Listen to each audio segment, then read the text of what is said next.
감사를 드립니다. 어느 노처녀가 있었습니다. 노처녀한테 결혼 이야기를 늘 하셨겠죠. 결혼해라, 결혼해라. 근데 이 노처녀는 그런 이야기를 들을 때마다 남자들은 다 늑대야. 난 절대로 늑대밥이 되지 않을 거야. 이렇게 마음의 결심을 했다고 합니다. 그러던 어느 날 이 노처녀가 갑자기 결혼 발표를 했다고 합니다. 나 이제 결혼합니다. 그러자 친구들이 놀라서 물었습니다. 아니 절대 늑대밥 안 된다고 하더니 어떻게 갑자기 결혼한다고 하느냐? 했더니 이 여자가 대답하는 것이 늑대도 먹고 살아야지. 여러분, 사랑에 빠지면요, 자기 자신 지금까지 가지고 있었던 생각과 기준과 가치관이 변하게 되어 있습니다. 왜 그러냐면 그 전까지는 나는 누구인가, 나에 대해서 나 중심으로 생각을 했었는데 사랑을 하게 되면 저 사람에게 있어서 나는 누구인가, 나를 보는 초점이 바뀌게 되어 있습니다. 내가 나를 보는 것이 아니라 저 사람은 지금 나를 어떻게 볼까에 대해서 생각하기 때문에 기준이 내가 되는 것이 아니라 상대방이 되고, 상대방의 관점과 그의 시선과 그의 기준과 그의 가치관으로 나를 보게 되기 때문에 우리의 삶의 변화가 일어나게 된다는 것이죠. 이만큼 사랑이 가지고 있는 힘이 굉장히 크다는 것입니다. 올 2014년이 얼마 남지 않았는데요, 우리 2014년 한 해 동안 우리 옆에 앉아서 서로 같이 사랑합니다, 사랑합니다 하면서 예배를 드리고 여기까지 왔는데요, 혹시 앞에서 시키니까 억지로 형식적으로 인사를 해오진 않으셨습니까?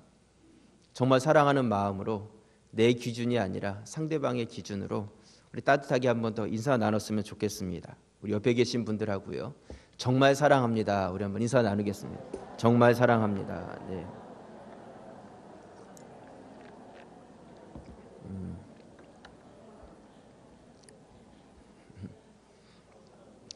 네, 여러분 정말 사랑합니다. 연말이 되니까 바쁘시죠? 날씨도 춥고 오란 곳도 많고 모임도 많고, 그래서 그런지 새벽 예배 때 오시던 분들도 조금 덜 오시는 것 같고, 주중에 수요 예배, 금요 예배 때에도 오시던 분들이 좀 빠지시는 분들이 계시는 것 같고, 네, 우리 중직자 임명하기 전까지는 잘 오셨는데 임명 끝나고 나니까 못 오시는 분들도 계시는 것 같고요. 네. 직분을 받는 게 중요한 것이 아니라 그 직분을 감당해 가는 게 더 중요한 것입니다. 맨날 놀고 먹는 백수가 죽었는데 왜 죽었는지 그 이유를 찾아보니까 과로사였다, 뭐 그런 이야기 있지 않습니까? 얼마나 바쁘게 지냈으면. 네.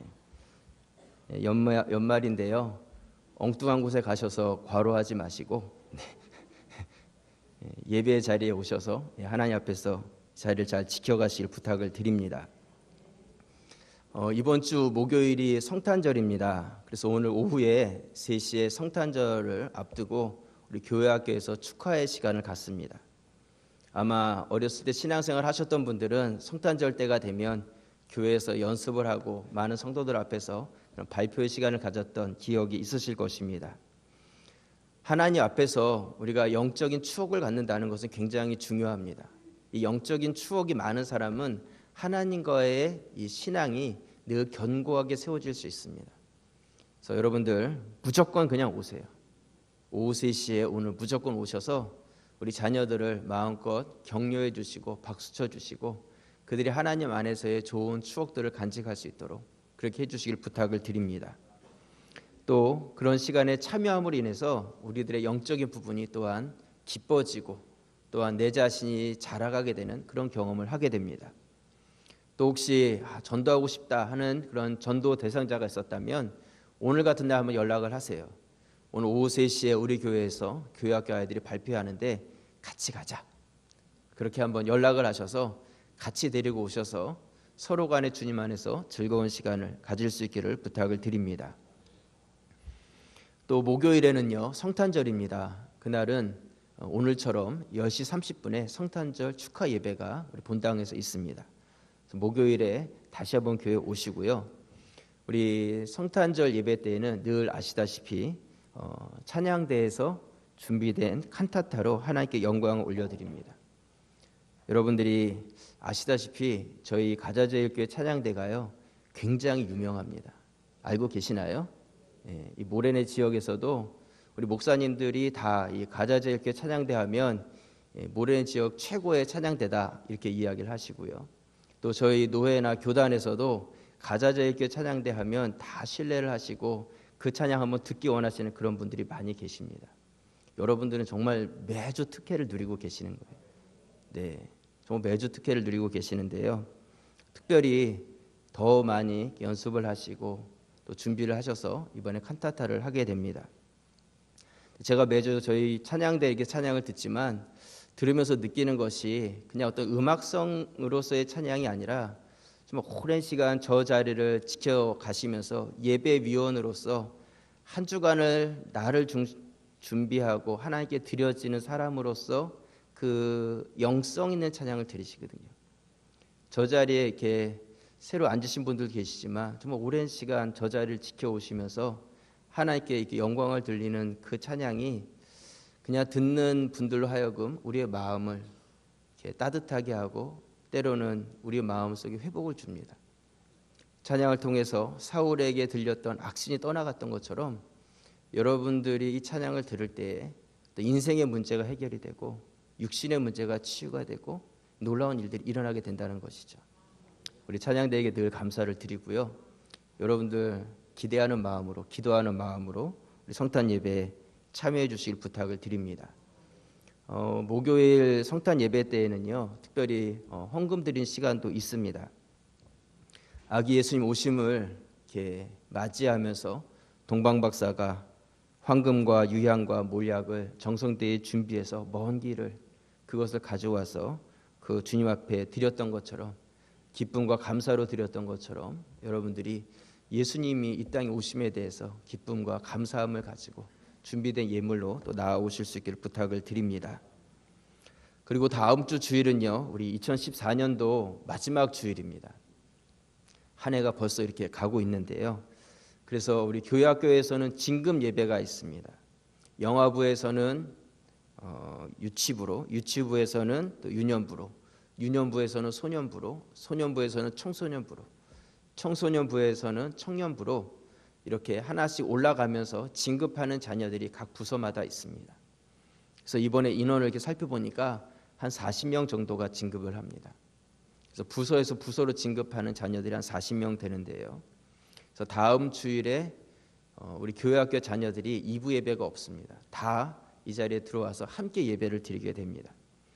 우리 교회의 미래의 꿈나무들을 여러분들이 보게 되는데 우리 진급 예배 때 많이 축복해 주시고 이번에 아이들이 누가 진급을 하는지 보셨다가 새로운 부서에 잘 적응하고 있는지 관심 가져주시고 기도해 주시길 바라고요.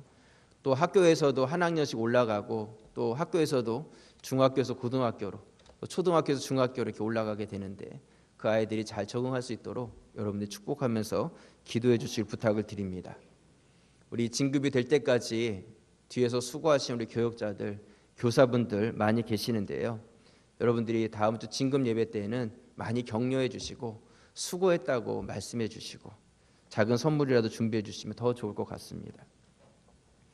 그리고 그 주 수요일에는 올해 마지막 날입니다. 12월 31일 송구 영신 예배가 11시에 있습니다. 수요 예배는 없고요. 대신에 11시에 오시면 송구 영신 예배를 같이 드릴 수 있습니다. 그래서 2014년 동안 지나왔던 그 한 해를 돌아보면서 잘못한 것은 하나님 앞에서 회개하고 해결하고 나아가고 또 감사한 것 하나님께 정말 감사함으로 기도하며 나아가는 그런 시간을 가질 것입니다. 엉뚱한 데 가서 시간 뺏기지 마시고요. 한 해의 마지막 시간을 하나님의 전에서 또 새롭게 주실 새해의 첫 시간도 하나님 전에서 여러분들이 맞이할 수 있는 그런 시간이 되실 수 있기를 바랍니다. 특별히 송구 영신 예배 때에는 우리 가족별로 안수하면서 축복 기도의 시간이 있습니다. 우리 어린 자녀들과 다 같이 오셔서 축복의 기도로서 한 해를 시작하실 수 있길 바라고요. 송구 영신 예배 때에는 이제 이 표가 떨어지고 새로운 2015년 표가 이 자리에 붙고 우리 2015년도에 우리 교회가 어떤 방향으로 갈지 사역의 방향성과 우리가 가져야 될 마음들을 다 제가 여러분들에게 말씀을 드립니다. 그러니까 그날 못 오시면 2015년 한 해 동안 왕따가 되시는 거예요. 어떻게 가는지도 모르고 방향을 못 잡으시니까 꼭 송구영신 예배 때에 참여하실 수 있기를 바랍니다. 그리고 내년 1월 3일은 2015년 첫 토요일입니다. 저희 교회는 아시다시피 매년 첫 토요일에는 어딜 가요? 기도원에 갔었거든요. 그래서 전 교인이 다 같이 기도원에 가서 기도하고 예배하고 또 교제도 하고 교구별로 모임의 시간도 갖고 이러한 시간을 가졌는데요. 내년 1월 첫 토요일에도 어김없이 갑니다. 토요일에 갑니다. 1월 3일 날. 네. 그래서 목요일이 아니고 토요일에 갑니다. 전 교인이 다 가는 거예요. 그래서 매년 첫 토요일에 재작년에는 저 장흥 쪽에 있는 감리교 연수원 거기에 가서 모임을 가졌었는데요. 이번에는 그 장소가 다 리모델링을 해서 이번에 빌릴 수가 없었어요. 그래서 어디로 가야 되나 고민을 했었거든요. 너무 먼 곳은 갈 수가 없어요. 개인적으로 가시는 분들이 많기 때문에. 그래서 1시간 이내로 갈 수 있는 데를 찾다 보니까 너무 좋은 데를 하나님께서 정말 좋은 데를 예비해 주셨어요. 아마 가보시면 깜짝 놀라실 거예요. 안 가시면 후회합니다. 네. 어디냐면 과천입니다. 과천. 살기 좋은 과천으로 저희 가는데요. 과천 소망교회 안에 로고스 센터가 있는데 그 장소를 저희가 빌렸습니다. 아마 저희가 여태까지 갔던 장소들 중에서 제일 좋은 장소로 여러분들이 가게 되고요. 공간도 넓고 식사도 다 제공하고 그냥 참석하시면 됩니다. 자녀들 다 데리고 오셔도 좋고요. 사실은 이렇게 갈 수 있는 곳이 2곳이 있었는데 어디로 가면 좋을까 이렇게 고민하다가 좀 더 비용이 들더라도 좀 더 좋은 시설로 가면 좋겠다. 우리 가자제일교 성도들을 좀 더 좋은 곳으로 모시고 가면 좋겠다. 그런 생각을 가졌습니다. 그래서 과천 소망교회 로고스 센터로 가니까요. 1월 3일 첫 토요일 저녁 시간을 다 비워두시길 바랍니다. 오후에 다 오셔서 같이 교제를 나누실 수 있기를 바라고요. 또 그러한 기도원으로 가는 것도 좋지만 다른 교회도 한번 이렇게 가보시면 그 교회 시스템이나 어떤 사역들을 우리 전 교인이 같이 가서도 볼 수 있는 또 교회 탐방의 기회도 되기 때문에 일석이조의 그러한 좋은 시간이 될 것이다. 그런 생각을 갖습니다. 그래서 매년 이렇게 가다 보니까 매년 점점 더 많은 분들이 가시더라고요. 그래서 내년 1월 3일에는 다 같이 가셨으면 좋겠어요. 다 같이. 그래서 시간을 내셔서 뭐 주차장도 다 넓고 다 편안합니다. 그러니까 염려하지 말고 꼭 참석하시길 부탁을 드립니다. 여러분 이렇게 연말 연초에 교회에 많은 예배와 모임들이 있습니다. 마음속으로 내가 다 참석해야지 그런 결심을 가지시길 바랍니다. 아멘이십니까? 네, 다 참석하시길 바랍니다. 제가 이렇게 설교 시간에 오랜 시간을 할애해서 이런 일들이 진행됩니다 하고 말씀드리는 것은요. 제가 이렇게 말씀을 전할 때에 늘 그래도 말씀 중심으로 이렇게 하려고 하다 보니까 말씀으로서 이렇게 성도들과 이렇게 소통을 했지만 어떤 사역적인 소통이 좀 부족하지 않나 그러한 생각이 있어서 오늘은 제가 좀 작정을 하고 올해가 이렇게 맞춰지고 새해를 이렇게 맞이하면서 이렇게 진행이 됩니다 말씀을 드리니까요. 여러분들이 착오가 없고 오해가 없이 잘 따라주시기를 부탁을 드립니다. 우리가 요한복음 21장 말씀을 12월 한 달 동안 쭉 살펴보면서 이 복음과 교회를 연결시키는 연결고리 장, 또한 사명을 회복하는 그런 사명의 장, 이 말씀을 통해서 사명자의 삶에 대한 이야기를 지금까지 나눠왔습니다. 오늘은 이 예수님과 베드로의 대화의 마지막 부분의 말씀을 여러분들과 나누려고 합니다. 예수님께서 잡히실 때 베드로는 도망했었고요. 예수님께서 그 고난을 당하실 때 베드로는 나는 주님을 모른다고 3번이나 부인했던 그런 제자였습니다. 그런데도 불구하고 부활의 주님께서는 또다시 베드로를 찾아오시고 그에게 사명을 주십니다. 내 양을 먹이라고 말씀을 하고 계시죠. 오늘 이 말씀을 통해서 내가 때로는 주님을 모른다고 했고 주님을 떠나갔지만 그럼에도 나에게 찾아오셔서 사명을 주시는 그 주님을 여러분들이 만나실 수 있길 바랍니다. 그리고 내가 사명자로서 어떤 삶을 살아가야 될 것인가, 나의 삶에 그런 영적인 결단 있는 그런 시간이 되실 수 있기를 바랍니다. 오늘 설교 말씀의 제목은요, 우리 주보에 보시다시피 사명자의 손과 귀입니다. 내가 사명자로 세워졌다면 사명자의 손은 어떠해야 될지, 사명자의 귀는 어떠해야 될지 같이 한번 생각하고 결단하는 시간이 되실 수 있기를 바랍니다. 먼저 첫 번째로요, 사명자의 손은 어떠해야 되겠는가? 오늘 요한복음 21장 18절 말씀에 보시면, 내가 진실로 진실로 내게 이르노니 내가 젊어서는 스스로 띠띠고 원하는 곳으로 다녔거니와 늙어서는 내 팔을 벌리리니 남이 내게 띠띠우고 원하지 아니하는 곳으로 데려가리라. 19절 같이 읽겠습니다. 이 말씀을 하심은 베드로가 어떠한 죽음으로 하나님께 영광을 돌릴 것을 가리키심이로라. 이 말씀을 하시고 베드로에게 이르시되 나를 따르라 하시니.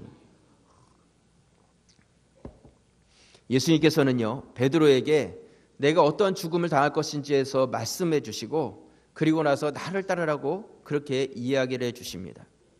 그런데 어떤 말씀을 하고 계시냐면, 내가 젊어서는 띠띠우고 내가 원하는 곳으로 다녔다 말씀하고 있습니다. 그 베드로가 네가 여기까지 오는 동안에 너 마음대로 너 뜻대로 너 하고 싶은 대로 살아왔다는 것이죠. 여러분들은 어떠십니까? 지금까지 나의 인생이 내 마음대로 내 뜻대로 내가 결정한 대로 그렇게 살아온 인생이 아니냐는 것이죠. 그런데 예수님께서 베드로에게 이 사명을 맡기시면서 내가 이 사명을 맡는다면 이제는 너 마음대로 너 뜻대로 살아가는 것이 아니라 남이 내게 띠띠우고 그가 원하는 대로 내가 이끌림을 받아야 된다, 그렇게 말씀하고 계십니다. 사명자의 삶은 두 팔을 벌리고 이제는 내가 원하는 삶이 아니라 다른 사람이 원하고 다른 사람이 이끄는 대로 내가 살아가야 된다고 말씀하고 있는 것이죠. 아마 속으로 이 말씀을 들으면서 사명자가 되면 안 되겠구나, 그런 생각을 가지는 분들이 계실지 모릅니다. 사명자가 된다면 내 마음대로 내 뜻대로 살지 못한다면 내가 왜 사명자가 되어야 되겠는가, 그런 생각을 가질지도 몰라요. 근데 주님께서 이 말씀을 하시면서 이 말씀을 주신 이유가 베드로가 어떻게 순교를 당할 것인지에 대해서, 어떤 죽음을 맞이할 것인가에 대해서 그것을 알려주시기 위해서 하신 말씀이다, 이렇게 성경은 말씀하고 있습니다. 여기서 예수님께서는 베드로에게 내 팔을 벌린다 이렇게 말씀하고 있어요. 내가 사명자가 된다면 먼저 손을 벌려야 된다고 말씀하고 계시는 것이죠. 근데 베드로가요, 그렇게 순교를 당할 것에 대해서 주님의 말씀을 들었지만 그 말씀을 듣고 나서 바로 순교한 것이 아니었어요. 베드로가 언제 순교를 당했냐면 네로 황제 시대 때 로마에 큰 화재가 있었습니다. 근데 그 화재의 원인을 기독교인으로 몰아가지고 기독교인들을 많이 학살을 했거든요. 근데 그때 베드로가 순교를 당했거든요. 그렇다면 이 로마 대화재가 언제 있었느냐? AD 64년에 로마의 대화재가 있었다는 거예요. 그리고 예수님께서 십자가를 진 때가, 부활의 때가 AD 한 33년으로 본다면 예수님께서 부활 후에 베드로에 찾아오셔서 순교의 말씀을 하신 후에 64년이 될 때까지 약 30년 이상 동안 베드로는 더 살았다는 거예요. 그렇다면 주님께서 내가 손을 벌린다 이렇게 말씀하셨던 그 의미가 무엇이겠는가? 너에게 사명을 주고 사명자의 삶이 바로 손을 벌리고 그렇게 살아가야 될 삶이라는 것을 말씀해 주고 계신다는 것이죠. 바로 죽는다는 의미가 아니었다는 것입니다. 그렇다면 사명자로서 손을 벌린 삶을 살아간다는 것이 무엇이겠는가? 그것은 내 뜻대로 사는 삶이 아니라 주님께서 원하시는 삶을 살아간다는 것이고, 손을 벌리고 손을 든다는 것은 항복을 의미하는 거예요. 전쟁에서 패한 자가 무기를 내려놓고 두 손을 번쩍 드는 것은 이제 내가 졌습니다, 당신 마음대로 하십시오, 무조건 전적으로 당신의 뜻을 따르겠습니다, 나를 죽인다고 해도 괜찮습니다, 그 의미가 이 손을 든 것에 담겨져 있다는 것이죠. 곧 내가 손을 든다는 것은 여태까지 살아왔던 지금까지 나의 삶, 내가 결정하고 내 마음대로 살아왔던 그 삶을 다 뒤로하고 이제는 주님께서 원하시는 삶으로 내가 살아가겠다는 그 믿음의 결단이 거기에 담겨져 있다는 것입니다. 사명자의 삶이 그렇다는 것이죠. 여러분, 재밌지 않습니까? 사명자가 되고 영혼을 이끄는 리더자가 된다면 내 뜻대로 내 마음대로 내 고집대로 그렇게 행하는 것이 사명자일 것 같은데, 주님께서는 양을 맡기시고 그리고 양을 치고 양을 먹이라고 말씀하시면서 너가 사명자가 되기 위해서는 손을 들어야 된다는 거예요. 내 뜻대로 내 마음대로 내가 결정한 대로 그렇게 살아가는 인생이 아니라 이제는 주님께서 원하시는 대로 주신 말씀대로 내가 항복하고 그 뜻대로 순종하면서 살아가야 된다고 말씀하고 계시는 것이죠. 여러분, 우리 교회 안에도 얼마나 똑똑한 분들이 많이 계십니까? 하지만 하나님의 사역, 하나님의 사명은 세상의 지혜와 지식으로 되어지는 것이 아니라는 것입니다. 하나님의 말씀 앞에서 내 모든 경험과 내가 가지고 있던 생각들을 내려놓고 그 앞에 온전히 항복하게 되었을 때 우리에게 맡겨진 사명을 우리가 능히 감당할 수 있게 된다는 것이죠. 만약에 베드로가 이 욕망의 바다인 디베라 바다에 와서 그물을 던지면서 고기를 잡을 때 부활하신 주님을 뒤로하고 그물을 던질 때 고기가 잘 잡혔다고 생각해 보세요. 던지는 대로 막 큰 고기들이 막 올라오는 거예요. 막 배에 가득하게 고기가 잡히기 시작했습니다. 그렇다면 그 바닷가에 와서 나를 부르고 계시는 그 주님을 알아볼 수 있었겠습니까? 지금 당장에 막 잡히는 고기가 정신없었겠죠. 잡는 재미가 얼마나 즐거웠겠습니까? 그리고 베드로가 고기를 잘 잡아서 부자가 됐다고 생각해 보세요. 이 디베라 바다에 가장 고기 잘 잡는 어부 중에 왕으로 뽑혔다고 생각해 보세요. 정말 승승장구하고 큰 부자가 돼서 큰 집을 짓고 배도 여러 척을 가지면서 그렇게 살았다고 생각해 보시기 바랍니다. 그렇게 잘 먹고 잘 살았다면 사람들로부터는 인정을 받을지 모르겠지만 베드로의 이름은 사라져 버렸을 것입니다. 2000년 전에 이 땅에서 살다간 고기 잘 잡는 그런 사람이 있었다. 그런 사람이 있었겠죠. 정말 의미 없는 그러한 인생이 되었을 것입니다. 하지만 베드로가 그러지 않았고 그 두 팔을 벌리고 그의 손이 주님 앞에서 항복하고 주님께서 원하시는 대로 띠띠우시는 대로 그렇게 이끌린 바 되었을 때 그가 사명자가 되었고 그의 이름이 지금 우리에까지도 전해지는 영광스러운 이름이 되었다는 것입니다. 잠언 3장 6절 말씀에 보시면요, 우리 같이 읽겠습니다. 너는 범사의 그를 인정하라. 그리하면 내 길을 지도하시리라. 범사의 그를 인정하라는 거예요. 인정하라는 것은 무엇을 의미하냐면 주님의 말씀 앞에 항복하라는 것이죠. 너의 짧은 생각과 너의 지식을 자랑하지 말라는 거예요. 내가 범사의 주를 인정하고 그 앞에 항복하게 되면 주님께서 내 길을 지도해 주신다는 것이죠. 여러분, 연말이 되니까 고민도 많고 갈등도 많지 않으십니까? 한 해가 이렇게 가고 또 새로운 해를 맞이해야 될 텐데 내가 새해에 그냥 올해 살았듯이 아무런 변화 없이 또 똑같은 삶을 새해에도 살아가야 될 것인가? 아니면 무엇인가 내 인생에 변화가 있어야 될 것인가? 내가 무엇을 선택해야 될지 어떻게 해야 될지 고민과 갈등이 있지 않으세요? 또 이렇게 순모임표라고 해가지고 이렇게 나눠줬는데 이 순모임표를 보니까 내가 여기 잘 적응할 수 있을까? 내가 이 사명을 잘 감당해 갈 수 있을까? 고민이 되고 갈등이 되지 않으십니까? 여러분, 사명자의 손을 벌리시길 바랍니다. 내 힘으로 될 수 있는 것이 아니에요. 하나님께 내어 맡기세요. 하나님께서 그냥 행해 주십시오. 그렇게 주셨다면 그렇게 내가 감당할 수 있는 일이니까 그렇게 주신 것으로 믿습니다. 주님 뜻대로 행하겠습니다. 여러분들이 사명자의 손을 주님 앞에 다 벌리고 주님께 의탁하며 나아가기 시작했을 때 하나님께서 여러분들 통해서 역사하기 시작하실 것입니다. 여러분, 사명자는요, 먼저 하나님 앞에 항복하는 법을 배우셔야 돼요. 항복하는 법. 천부여 의지 없어서 손들고 옵니다. 주 나를 박대하시면 나 어디 가겠습니까? 주님 앞에 내 손을 다 들고 나오게 되었을 때 하나님께서 그 빈손을 붙잡아 주시고 여러분들 통해서 놀라운 일을 이루어 주실 것입니다. 그 큰 일을 이루어 가시는 주님의 사명자가 되시기를 주님의 이름으로 축원합니다. 두 번째로요, 사명자의 귀는 어떤 귀를 가져야 되겠는가? 같이 한번 말씀을 나눠보도록 하겠습니다. 베드로는 예수님께로부터 순교의 말씀을 들었습니다. 예수님께서는 베드로에게 이제는 너는 나를 따라라 이렇게 말씀을 하셨습니다. 베드로는 이제는 내 뜻대로 내 생각대로 사는 것이 아니라 주님 뜻대로 살겠다는 믿음의 결단을 해야 되는 순간이 되었어요. 두 팔을 벌리고 항복하고 주님 말씀 앞에 순종해야 될 순간이 되었습니다. 그 말씀을 다 듣고 나서 베드로의 머릿속에 한 사람이 떠올랐어요. 누구냐면 바로 예수님의 사랑하는 제자 요한이었습니다. 요한복음 21장 오늘 20절 말씀해 보시면요, 베드로가 돌이켜 예수께서 사랑하시는 그 제자가 따르는 것을 보니 그는 만찬석에서 예수의 품에 의지하여 주님을 파는 자가 누구오니까 묻던 자더라. 21절 같이 읽겠습니다. 이에 베드로가 그를 보고 예수께 여짜오되 주님, 이 사람은 어떻게 되겠사옵나이까? 요한은 이 요한복음을 기록하면서 자기 자신의 이름을 요한이다 이렇게 쓰지 않고 뭐라고 쓰고 있어요? 예수님의 사랑하는 제자다 이렇게 기록하고 있습니다. 요한은 참 자존감이 높은 사람이에요. 요한은 자기 자신에 대해서 예수님의 사랑하는 제자라고 그렇게 표현하고 있어요. 그렇게만 이야기해도 다른 사람들이 다 요한을 이야기하는 거구나 그렇게 알 수 있을 거라고 생각한 것이죠. 곧 요한은 예수님으로부터 12명의 제자들이 있었는데 예수님께서 그 12명의 제자들 중에서 내가 제일 예수님께로부터 사랑받은 제자라고 생각하고 있는 거예요.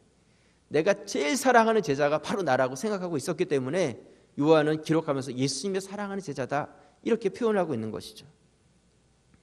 근데 베드로를 보면요, 베드로는 자기 자신이 다른 제자들보다 나이가 제일 많고 내가 이 제자들 중에서 반장이라고 생각하는 거예요. 수제자라고 생각하고 있는 것이죠. 그러니까 다른 제자들은 다 내 밑이라는 거예요. 그러니까 베드로가 생각할 때는 줄을 세우면 내가 1번이라고 생각하는 거고 요한이 생각할 때는 줄을 세우면 사랑하는 순으로 내가 1번이라고 생각하는 것이죠. 둘은 알게 모르게 그 안에서 무엇인가 예수님께로부터 더 특별한 사람이라는 자기에 대한 생각을 가지고 있었고 그러므로 인해서 그 안에 무엇인가 라이벌 의식 같은 그런 생각을 가지고 있었던 것이죠. 이런 상황에서 부활하신 예수님께서 찾아오셔서 사명을 주시면서 베드로에게 어떤 마지막, 어떤 죽음, 어떤 순교를 할 것인지를 이야기해 주셨는데 그 이야기를 다 듣고 나서 베드로 가운데 이런 생각이 들 것이죠. 예수님, 내가 그렇게 된다면 그럼 얘는요? 그럼 얘는 어떻게 되는 겁니까? 하고 질문을 하고 있는 거예요. 당연히 궁금하지 않겠습니까?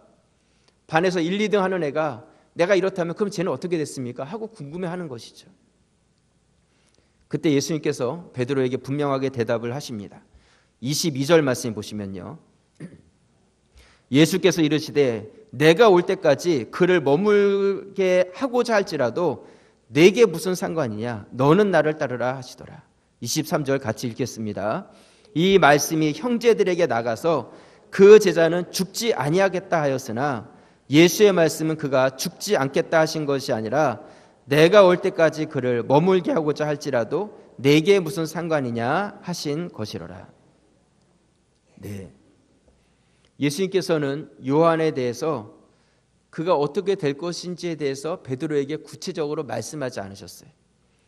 예수님께서는 요한에 대해서 말씀하시면서 뭐라고 말씀하셨냐면 내가 올 때까지 이 요한이 죽지 않고 살아있는다 할지라도 그게 너랑 무슨 상관이냐? 너가 그렇게 관심 가질 일이 아니다. 너가 지금 관심 가져야 될 것은 무엇이라는 거예요? 나를 따라야 된다는 거예요. 내가 십자가를 지고 죽음의 길을 갔던 것처럼 너도 그 길을 같이 가야 된다는 것을 말씀하고 계시고 싶어 하신 것이죠. 그런데 베드로는 그 말을 딱 듣고 나서 나가서 다른 제자들에게 뭐라고 말을 전했냐면 예수님 말씀을 들어보니까 나는 순교당해서 죽는다고 이야기하고 이 요한은 주님 오실 때까지 죽지 않는다고 하더라. 이렇게 말을 전하고 있는 것이죠. 베드로는 주님의 음성을 들었지만 그 말씀을 제대로 이해하지 못했어요. 자기의 생각대로 자기가 그냥 이해한 대로 그대로 나가서 말했는데 그것이 주님의 뜻이 아니었어요. 주님께서 하신 말을 제대로 전달된 것이 아니었다는 것이죠. 그 말을 제대로 듣지 못했기 때문에 전하는 말이 왜곡되고 거짓된 말이 되어버렸습니다. 여러분, 말이라는 것은요, 잘못 듣게 되면 그 말한 사람의 의도와는 전혀 다른 말을 우리가 하게 돼 있어요. 그렇기 때문에 우리가 듣는 것이 너무나 중요하다는 것이죠. 사명자의 귀가 그렇게 중요하다는 거예요. 제대로 듣지 못하면 안 돼요. 만약에 내가 잘못 들었으면 다시 물어봐야 돼요. 내가 제대로 이해했는지 바르게 깨달았는지 다시 물어보셔야 한다는 것이죠. 만약에 내가 제대로 듣지 못했는데 그 말을 가서 옮기게 되면 여러분들은 본의 아니게 거짓말하는 자가 되고 왜곡하는 자가 되고 다른 사람을 난처하게 만드는 자가 되는 것입니다. 저도 목사로서 사역을 하다 보니까요, 많은 말을 하게 되는데 제가 했던 말이 제가 했던 의도와는 전혀 다르게 오해가 되고 그렇게 다른 사람에게 와전이 돼가지고 전달될 때가 있는 것을 봐요. 그러면 참 난감해요. 때로는 억울하기도 하고, 그렇다고 해서 우리 성도들 한 분 한 분 다 찾아다니면서 그게 아닙니다 하고 해명할 수도 없고 아주 참 힘들 때가 있거든요. 여러분들은 어떠세요? 아마 여러분들도 그런 경험이 한두 번은 있지 않습니까? 오랜 생활 이 한 교회에서 같이 신앙생활하면서 여기까지 왔는데, 그러다 보니까 내가 했던 말이 의도와 다르게 잘못되게 막 퍼져나가기도 하고, 그것을 인해 가지고 내가 억울한 일을 당하는 그런 일들이 아마 한두 번씩은 다 있으실 것이다, 그런 생각을 갖습니다. 섭섭하죠. 아마 신앙이 약하신 분들은 그럴 거예요. 내가 교회까지 와서 이런 억울한 소리를 들어야 되나? 내가 이 교회 계속 다녀야 돼? 뭐 이런 생각들이 들지 않겠습니까? 여러분, 그렇기 때문에요, 우리 사명자들은 잘 듣는 분들이 되셔야 돼요. 한마디 말을 하기 위해서는 10마디를 듣는 자가 되셔야 한다는 것이죠. 한 번 듣고 그냥 옮겼다가는 여러분 그것이 제대로 된 말이 되지 않는다는 거예요. 분명히 그 안에 잘못이 있을 수밖에 없어요. 그렇기 때문에 내가 충분히 이해하고 그것이 맞는지 확인했을 때 그 확인된 말을 할 수 있는 자가 사명자가 되셔야 합니다. 그렇지 않으면 오히려 문제를 만드는 자가 된다는 것이죠. 여러분, 교회 안에서 오해나 아니면 거짓된 말들이 나오게 되는 이유는 무엇이냐면 잘못 들었기 때문이에요. 잘못 들었기 때문. 우리가 말이 중요하고 말 때문에 섭섭하고 말 때문에 문제가 생기지만 그 말의 문제는 귀에 있다는 거예요. 여러분, 말을 못하시는 분들이 왜 말을 못하겠어요? 말을 못하는 이유는 듣지 못하기 때문에 말을 못하시는 거예요. 그만큼 듣는 것이 중요하다는 것이죠. 여러분들 2015년 사명자의 귀를 갖기 위해서 경청하는 분들이 되실 수 있기를 바랍니다. 잘 들으시고 그것을 잘 이해하시고 소화하셔서 소화된 말을 가지고 전할 때 그것이 바로 사명자가 된다는 것입니다. 오늘 2015년 순 조직표를 나눠드렸습니다.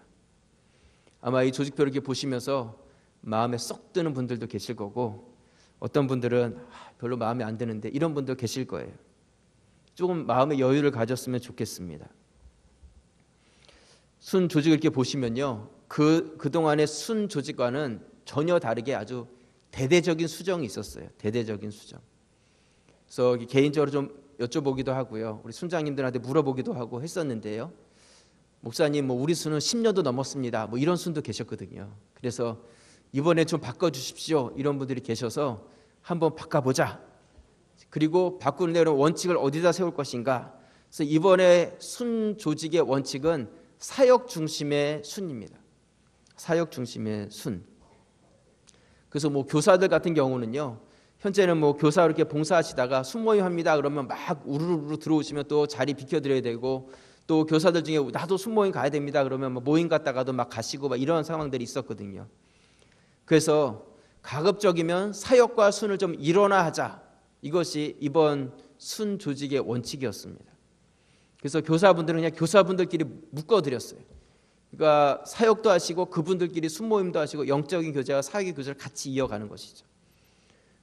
막 예배 마치고 순모임 가려고 이동하고, 순모임 끝난 다음에 또 다시 사역 모임 가려고 또 이동하시고, 회의 가려고 이동하시고, 이러면 이동하는데 시간이 더 걸리고 모으는데 시간이 걸려서 이것이 일이 능률적으로 되지 않았어요. 그래서 이동 시간도 최대한 없애고 그냥 그 모임 안에서 모든 것들이 좀 해결될 수 있도록 해보자, 이것이 하나의 원칙이었습니다. 그래서 이렇게 순 조직을 보시면 어떤 순은 인원이 좀 적기도 하고 어떤 순은 인원이 많기도 합니다.